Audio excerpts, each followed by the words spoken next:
The morning my grandfather's will was read, my uncle leaned back in his chair, crossed his arms, and smiled at me like I was a punchline he'd been waiting to deliver for years. I almost didn't go. I'd driven 40 minutes to that law office in a shirt I'd ironed twice, because I kept messing it up. And by the time I found parking, I was already 10 minutes late. When I walked into the conference room and saw the whole family arranged around that long mahogany table, my uncle at the head, my aunt beside him, their two sons on the far side, the room felt like something I'd already lost. My uncle didn't say anything. He just looked at me, then looked away, like I wasn't worth the words. That's the thing about grief that nobody tells you. It doesn't always look like crying. Sometimes it looks exactly like that. A man in a good suit deciding you don't exist. My grandfather died on a Tuesday in March.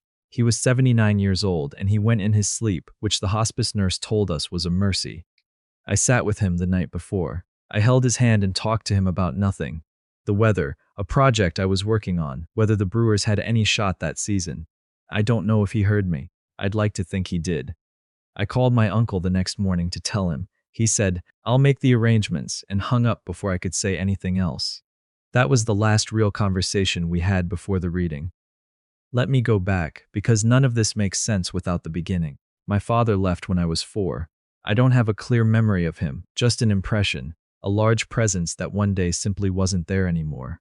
My mother worked 2 jobs for a while, then got sick, and when I was 7, she made a decision that I think broke something in her even as she made it. She asked her father, my grandfather, if I could stay with him. Just temporarily, she said.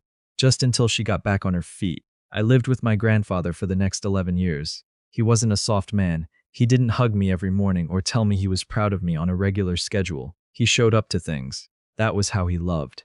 He drove me to school when the bus was canceled. He came to every single track meet, even the ones where I finished 4th. He sat at the kitchen table with me when I was struggling through algebra and worked the problems out with me on a legal pad in his careful handwriting, even though he'd been retired for years and had to look half of it up himself. He used to say, "A man who shows up is worth 10 men who promise." My uncle had grown up in that same house with that same father, and somewhere along the way he'd decided the lesson didn't apply to him. He was 17 years older than my mother, a gap wide enough that they'd barely overlapped in childhood. By the time I moved in with my grandfather, my uncle was already established, already comfortable. He had a house 40 minutes away, a business that was doing well, 2 boys close to my age. He came to holidays, he called on birthdays sometimes. He was the kind of person who was present just enough that you couldn't call him absent. He and my grandfather had a complicated relationship. My grandfather didn't say much about it, but I could read it in the silences. In the way a phone call from my uncle would leave him quieter than before. In the way he'd sometimes stand at the window after my uncle's family drove away and not say anything for a long time. Once, when I was maybe 16, I asked him about it. We were out back, he was weeding his garden, and I'd asked something clumsy and teenage about whether he and my uncle were close. He was quiet for a moment, then he said, "Leland has always wanted to be given things before he'd earned them. I love him, but I never knew how to fix that in him." Leland, my uncle. I filed that away and didn't ask again. My grandfather helped me apply to college. He co-signed my first apartment lease. When I got a job in Milwaukee after graduation, he drove up to see my place, walked through every room, looked out the window at the view of the parking lot below, and said, "Good, this is a start." He meant it as a compliment, and I took it as one.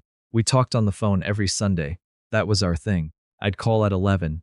He'd pick up on the second ring, and we'd talk for anywhere from 20 minutes to an hour and a half, depending on what had happened that week. He wanted to know everything, what I was working on, who I was seeing, whether I was eating actual meals or just whatever was near the microwave. I told him about a woman I'd been dating for a while. He asked good questions. He remembered her name the next week. He was, in every way that mattered, the most consistent person in my life. When he got sick, really sick, the kind that doesn't reverse, I started driving down on weekends. I'd stay Friday night through Sunday, help with groceries, take him to appointments, sit with him in the evenings while he watched the news and occasionally argued with the television. His mind stayed sharp longer than his body did. That was both a blessing and the hardest part. My uncle visited twice that I know of in the last year.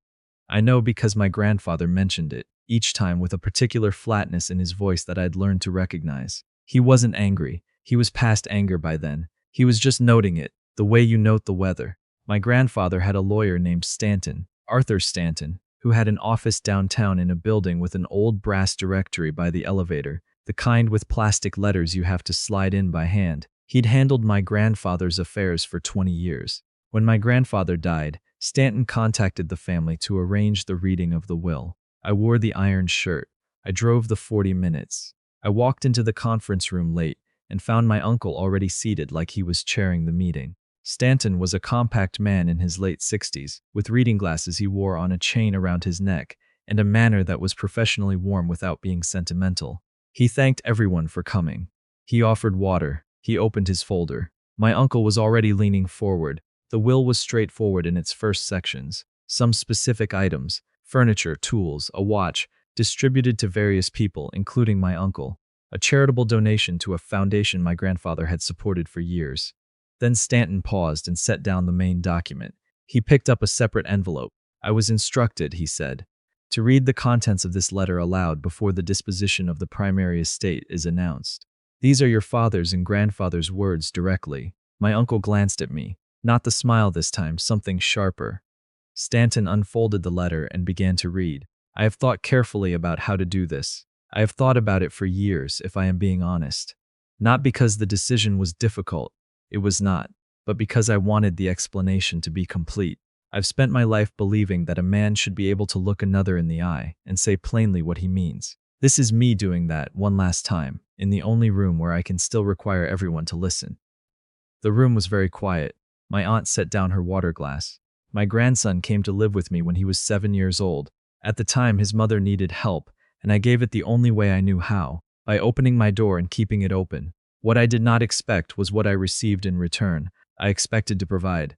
What happened instead was that I was given a companion for the last decade of a life that might otherwise have been very quiet. I looked at the table. I couldn't look up. He was at every appointment. He knew which medications I took and when. He knew my doctor's names and my preferences and the things that frightened me, and he never once made me feel diminished for having them. When I was no longer able to manage the stairs reliably, he rearranged his own schedule without being asked. When I was no longer able to drive, he made sure I still got where I needed to go. He was present, consistently, without fanfare, without keeping score. I want to be clear that I am not dispensing with my other obligations. I have tried throughout my life to be fair, but fairness does not require me to be blind. I have eyes. I have watched. My uncle shifted in his seat. The bulk of my estate, the house on Crescent, the investment accounts, and all remaining assets, I am leaving to my grandson. He knows what those things cost to maintain because he helped me maintain them. I trust him to do with them what he thinks is right. My uncle's voice came out tight and controlled. This is absurd. Stanton looked up from the letter. He spent time with an old man. That doesn't. There's a legal term for this. Undue influence. This is exactly what that means. My uncle gestured at me like I was Exhibit A. He was living there. Dad was sick. He was isolated. This isn't generosity. This is Mr. Stanton. My aunt put her hand on my uncle's arm. I have not finished, Stanton said quietly. My uncle stopped. Stanton looked back at the letter. I am aware of what some may say about this arrangement. I want to address it here, in writing, in the presence of my attorney who has helped me document what I am about to describe. Over the course of the past 4 years, I have maintained a detailed record. Dates of visits from all family members, dates of phone calls, medical appointments attended, household tasks completed. I did this not out of suspicion, but out of the habit of a man who was a bookkeeper for 40 years and who believes that things worth noting should be written down. I am going to share some of those numbers now because I believe they are relevant. Stanton flipped to a second page. It was dense with typewritten text, dates, entries, small columns of figures. In the last 38 months, my grandson visited or called 214 times. He accompanied me to 31 medical appointments. He was present for 2 hospitalizations, one of which was an emergency, and in both cases he arrived before the hospital staff could reach any other family member. In that same period, my son Leland visited 11 times. He attended 0 medical appointments. He called on average once every 3 to 4 weeks, and the calls lasted on average 6 minutes.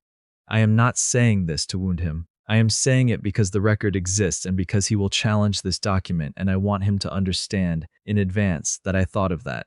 The room had gone so still I could hear the ventilation system humming. My uncle's face had changed. The controlled expression was still there, but something underneath it had come loose, like a picture frame knocked slightly off center. I love my son. I have loved him his entire life in the ways I knew how. I'm sorry that those ways were not always what he needed.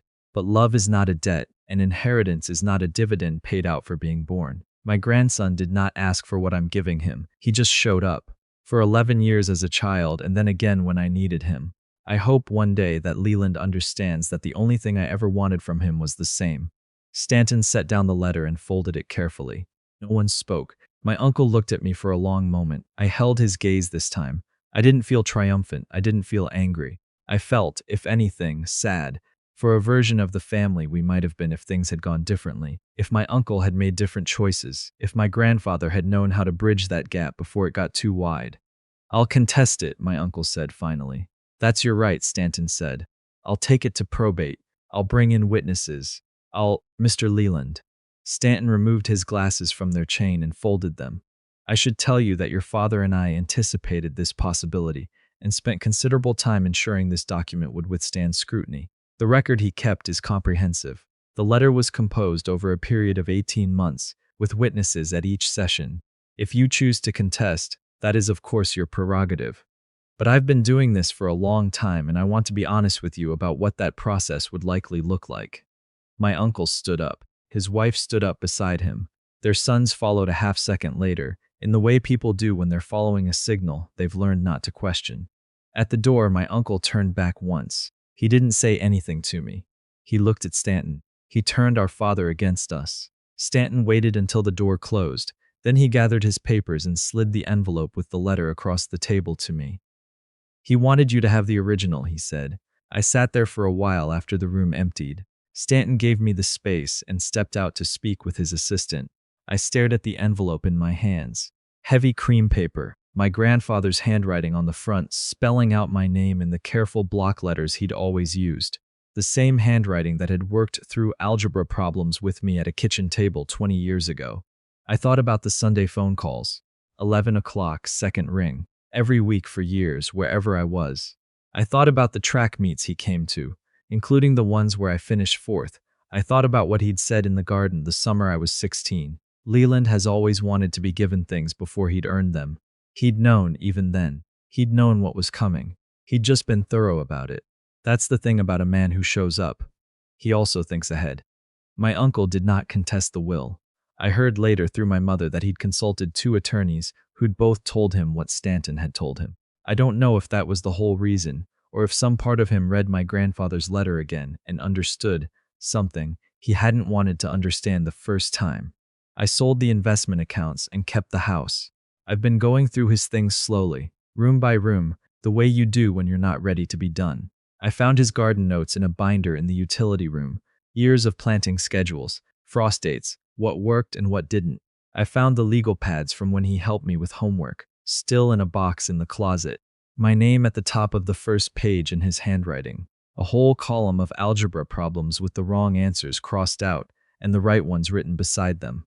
I called my mother the week after the reading. We talked for a long time. She said, I always knew he was going to take care of you. I said, he already did.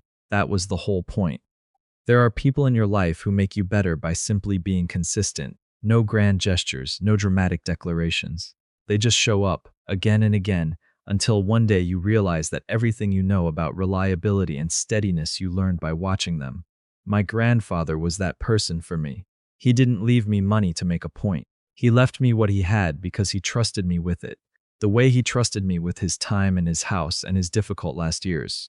The way I hope someday to trust someone with mine. The last thing I did before I left the law office that afternoon was fold the letter and put it in my inside jacket pocket over my chest. I walked out past the brass directory and down to the street and stood in the cold air for a minute. Then I drove home on the same roads I'd driven every weekend for years.